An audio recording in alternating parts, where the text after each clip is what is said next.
hello sir नमस्कार sir मैं Jio customer বাবে কৈ আছো হয় কওকচোন স্যার আপনি আপনার সিমটো আজি প্রায় 4 বছর ধরে প্রতি মাহে রিচার্জ কৰি আছিল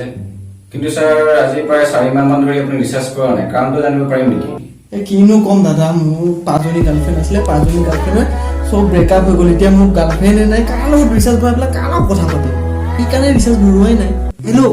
শুনকচোন মোৰ যে একদম মানে কথা কাম এটা কৈ দিওঁ না আপোনালোকৰ তাৰ কাষ্টমাৰ কেয়াৰ ছোৱালী এজনী নাম্বাৰ একদম ক'ব আপোনাৰতো টিপি নাম্বাৰ উঠিয়াই থাকে কাক ফোন কৰে কাক নকৰে আপোনালোকে চব জানে কোনজনী ছোৱালী মোক ৰীমা জুলি কিবা এটা নহয় কিবা এটা কৰি পেলাই নাম্বাৰ এটা দিয়ক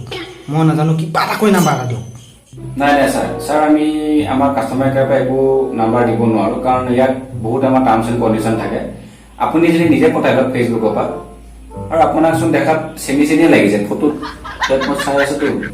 সাধাৰণ নাম্বাৰ এটা আপুনি দিব পৰা নাই হা কিহৰ কাষ্টমাৰ কেয়াৰ আৰু ৰিচাৰ্জ কৰাব লাগে মই ৰিচাৰ্জ নমাৰাম এবছৰ কি দুবছৰ কি 3 বছৰ কি 5 বছৰলৈকে ৰিচাৰ্জে নমাৰাম আপুনি ছোৱালী এজনী নাম্বাৰ এটা কালেক্ট কৰি পেলাই দিয়ক মই তেতিয়া ৰিচাৰ্জ কৰাম ৰীমা জুলি সীমা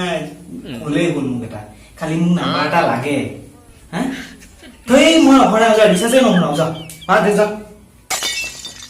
ঠিক আছে স্যার জিও কাস্টমারক আপনার মূল্যবান সময় দেওয়ার বাবে ধন্যবাদ আপনার দিনটো শুভ হোক কি কাস্টমার বম কামো কৈছো নহয় বম কামো